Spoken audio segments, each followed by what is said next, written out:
Happy new year వచ్చేసింది జోరుగా, hearty welcome చెప్పేద్దామా హాయిగా.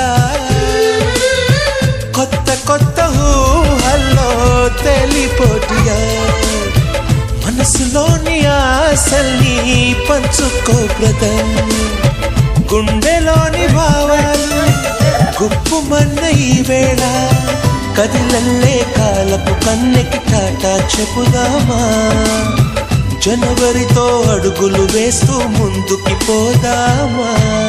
హ్యాపీ న్యూ ఇయర్ వచ్చేసింది జోరుగా, హార్టీ వెల్కమ్ చెప్పేద్దామా.